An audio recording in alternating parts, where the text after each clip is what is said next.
Votre enfant est dans un moment de pleine crise et vous ne savez pas quels outils lui offrir pour l'aider à faire passer sa colère. Regardez cette vidéo pour une liste d'outils précieux à avoir durant ces moments. Pour des conseils réguliers en termes d'éducation et pour pouvoir mieux comprendre comment grandit votre enfant, souscrivez à ma chaîne et cliquez sur la petite clochette pour pouvoir être notifié à chaque fois que je publierai une nouvelle vidéo.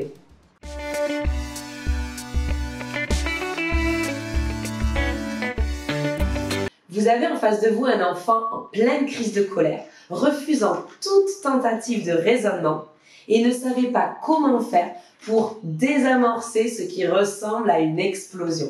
Vous allez avoir à la fin de cette vidéo une liste d'accessoires et de stratégies à utiliser pour permettre à votre enfant de traverser ce moment de manière plus efficace et plus sereine. Nous avons donc déjà vu que la clé numéro 1 lorsqu'un enfant fait face à une crise est déjà de lui expliquer qu'on le comprend.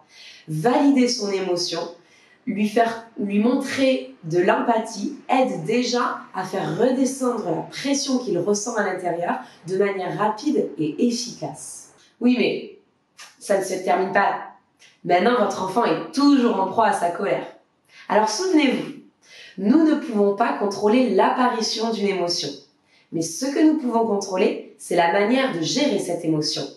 Notre manière de se laisser traverser par celle-ci. Tout d'abord, ne dites pas à votre enfant que ça ne sert à rien de s'énerver, de se mettre en colère, que tout ceci ce n'est rien. Il a le droit de ressentir de la colère et d'être traversé par cette émotion. Cette émotion est là, maintenant il faut faire avec. Tout comme vous, parfois vous ressentez de la colère lorsque vous apprenez une mauvaise nouvelle. Prenons un exemple. Vous demandez une augmentation à votre patron qui vous la refuse. Vous ressentez certainement de la frustration, peut-être même de la colère. Le soir, en rentrant à la maison, vous en parlez à votre compagnon qui vous répond « Ça va, hein, n'en fais pas tout un plat, c'est pas la peine non plus de se mettre en colère. Hein. » Alors, est-ce que ça vous aide à vous sentir mieux? Certainement pas. Ça ajoute même certainement de la déception ou de la frustration, ou même davantage de colère. Pourquoi? Parce que vous ne vous sentez pas compris ou comprise. Alors commençons déjà par là. Expliquez déjà à votre enfant que vous le comprenez.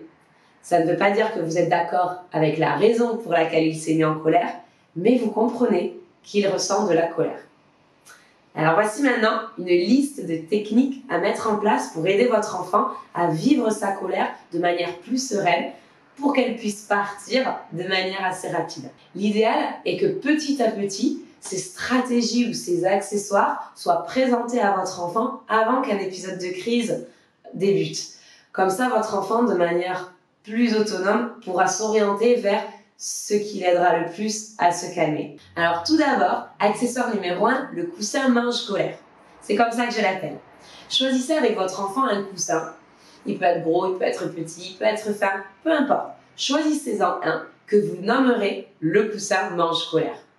Quand on ressent une violente colère, on peut crier dedans, on peut vider sa colère, la colère que l'on ressent dans son ventre, et on lui donne, car lui se régale, il ne mange que des colères.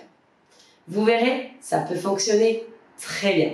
Deuxième accessoire, le punching ball prend ma colère. Vous rigolez, mais c'est du vécu.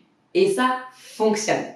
Alors procurez-vous un punching ball à peu près à la hauteur de votre enfant et accompagnez-le devant à chaque fois que votre enfant vit une énorme colère. Encouragez-le à expliquer ce qui le met en colère et à taper dans ce punching ball pour chaque chose qui le met dans cet état. Expliquez bien à votre enfant par la suite qu'on ne peut pas vider sa colère de cette manière-là avec des personnes. Jamais. Tout simplement parce que ça fait mal. Mais ce punching ball-là est sans bobo. Ce punching ball-là prend les colères des enfants, des adultes. Il est là pour ça. Et lorsqu'il le fait, lorsqu'il tape dans ce punching ball, n'hésitez pas à l'encourager comme vous encourageriez un boxeur sur un ring. Troisième stratégie, la folle danse du monstre colère. La colère est un monstre, un petit monstre, mais un gentil monstre. Et lorsque ce petit monstre se glisse en nous, il commence à grossir, pour le faire sortir de nous et pour l'aider à rentrer chez lui, on va effectuer ce que l'on appelle la danse du monstre. Pour cela, on va prendre soin de choisir un espace dans lequel il n'y a rien de fragile. Ou en tout cas, on va prendre soin d'enlever tout ce qu'il y a à protéger d'abord. Puis dans ce cas-là, on va s'agiter, on va se mettre à danser, on va agiter les mains, on va agiter les bras, les jambes, on va crier, on va se mettre à quatre pattes, faire des figures acrobatiques, faire des grosses grimaces, jusqu'à ce que l'on sente que le monstre colère sort de nous. Durant ce moment-là, faites comme votre enfant. Faites-vous aussi la danse scolaire pour l'aider à se libérer. Un peu plus tard, il n'aura plus besoin de vous. Mais là, à ce moment-là, ça va certainement l'aider à vous imiter et à trouver des petits gestes, des gros gestes, des grands gestes qui vont l'aider à faire évacuer la colère. Quatrième stratégie, les ballons de colère. Alors, cette stratégie-là est également à faire dans une pièce dans laquelle il n'y a absolument rien de fragile. Si vous n'avez pas un grand espace, allez dehors. C'est même certainement mieux pour faire évacuer la colère. Alors, choisissez des coussins. Le plus, le mieux. Ces coussins sont des ballons de colère. Délimitez ensuite une zone, un peu plus loin, qui servira de but. L'enfant va envoyer les ballons dans les buts de colère qui vont tout simplement avaler notre colère. Pour chaque ballon, essayez de demander à votre enfant ce qu'il va envoyer. Pourquoi là, à ce moment-là, il est en colère? Et il va lancer le ballon dans les buts.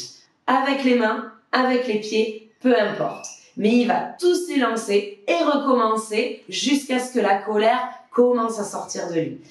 En général, cette technique est utilisée quand le monstre colère a déjà bien grossi à l'intérieur de nous et que la danse de la colère n'est pas suffisante. Lorsque votre enfant lance les ballons, c'est comme pour le punching ball. Encouragez-le comme s'il était un vrai sportif. Ça l'aidera tout simplement à vider sa colère de manière plus rapide et de manière plus encourageante. Cinquième stratégie, la boîte à colère. Alors choisissez une boîte avec votre enfant, pas trop grosse, pas trop petite, mais prenez soin de la décorer avec lui. Trouvez un endroit dans la maison où vous allez pouvoir laisser cette boîte de manière constante.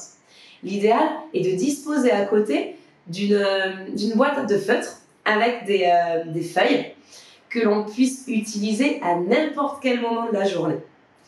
Tous les membres de la famille peuvent utiliser cette boîte. C'est même recommandé. Comme ça, votre enfant peut voir que chaque membre de la famille est traversé parfois par une colère et qu'il est utile et même bien de l'extérioriser pour éviter que cette colère nous fasse du mal. Quand on est donc traversé par une colère, on va aller attraper un morceau de papier et on va dessiner cette colère, ou on va aller écrire sa colère. N'hésitez pas à aider votre enfant s'il ne sait pas écrire ou s'il ne sait pas comment la dessiner. Vous pouvez l'accompagner dans ce moment-là. Ensuite, on peut déposer le papier dans la boîte ou le froisser, le déchirer même, peu importe, mais on le met dans la boîte à colère. On vide notre colère et on le place dans cet endroit qui est fait pour cela.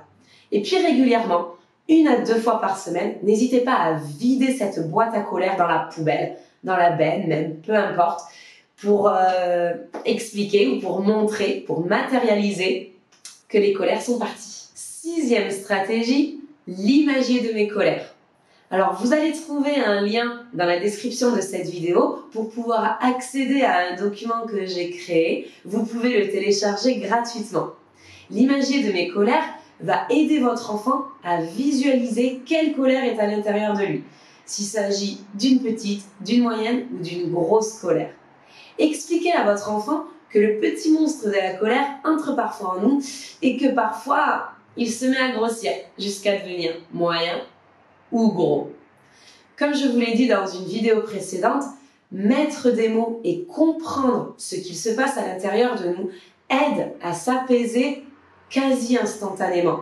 Ça aidera l'enfant à mieux comprendre ce qu'il se passe et à mieux gérer ses colères sur de la durée.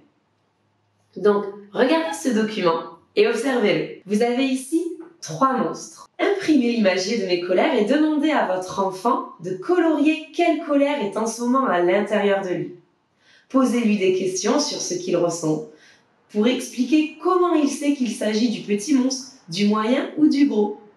Demandez-lui peut-être s'il se sent tout chaud à l'intérieur, s'il sent que ça bouge beaucoup dans son corps, si ses mains transpirent, s'il a mal à la tête, si ses jambes se mettent à bouger toutes seules, si ses mains ont envie de lancer ou de taper des choses. Régulièrement, faites le point avec votre enfant sur cet imagier pour voir ce qui le traverse régulièrement.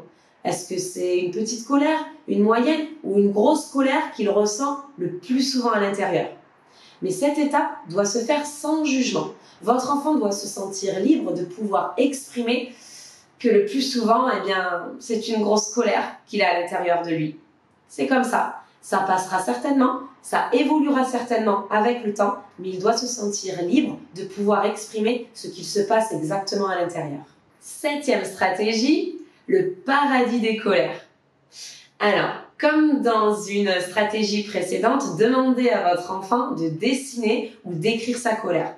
Encore une fois, vous pouvez l'y aider s'il n'y arrive pas ou s'il se sent un petit peu démuni pour pouvoir représenter ce qu'il ressent à l'intérieur de lui. Une fois que c'est fait, pliez ce papier et attachez-le à un ballon de baudruche rempli d'hélium. Allez dehors et permettez à votre enfant de lâcher ce ballon de baudruche. Il va emporter cette colère dans le paradis des colères pour pouvoir la faire sortir de lui. Alors la colère n'est pas mauvaise, elle va seulement rejoindre l'endroit où il y a toutes les autres colères. Vous allez voir, ce moment peut être très très libérateur pour l'enfant. 8e stratégie, cherchez avec lui ce qui lui fait du bien. Lorsqu'on est traversé par une colère ou après un moment de colère, on a tous besoin de faire des activités qui nous font nous sentir mieux. Alors ça peut être aller cueillir des fleurs, colorier un mandala, faire de la peinture, boire un chocolat chaud, cuisiner des crêpes, faire du skateboard, faire une partie de football, peu importe. Essayez de faire une liste avec votre enfant des activités qui lui permettent de se sentir mieux, de se sentir bien. Et écrivez-le sur un papier. Complétez cette liste régulièrement à chaque fois que votre enfant pensera à une nouvelle idée ou que vous l'aiderez à penser à une nouvelle idée. Et puis cette liste peut être accrochée dans sa chambre. Comme ça, au moment d'une prochaine colère, votre enfant pourra rapidement avoir accès à cette liste d'idées et pourra s'orienter vers l'activité de son choix qui lui permettra de se sentir mieux. Et puis si vous aussi, vous avez pu expérimenter des petits trucs, des petites stratégies qui permettent à votre enfant de se sentir mieux lorsqu'il est traversé par une colère, n'hésitez pas à lister vos idées en commentaire parce que cela aidera les autres parents à agrandir leur boîte à outils. Voilà, maintenant vous connaissez certaines de mes petites stratégies. On va juste faire le point ensemble pour pouvoir récapituler tout ce que contient cette nouvelle boîte à outils. Stratégie numéro 1, le coussin mange colère. Numéro 2, le punching ball prend ma colère. La 3e stratégie s'appelle la folle danse du monstre colère. En 4e stratégie, nous avons les ballons de colère. Le 5e outil, la boîte à colère. La 6e, l'imagier de mes colères. Le 7e, c'est le paradis des colères. Et la 8e aide, cherchez avec lui tout ce qui lui fait du bien. Maintenant que vous savez comment aider votre enfant à traverser un grand moment de colère, vous découvrirez dans ma prochaine vidéo comment créer un climat, un environnement serein et calme à la maison pour permettre à votre enfant de se développer correctement. Vous aurez dans cette future vidéo 6 conseils pratiques, clés en main à mettre en place dans la vie de tous les jours. Si vous avez aimé cette vidéo, n'hésitez pas à la liker et à la partager avec d'autres parents qui pourraient en avoir besoin. Pensez également à écrire un petit commentaire si vous avez quelque chose à partager ou si vous avez des questions à poser. Je me ferai un plaisir de vous y répondre. Je vous dis à très vite dans ma nouvelle vidéo.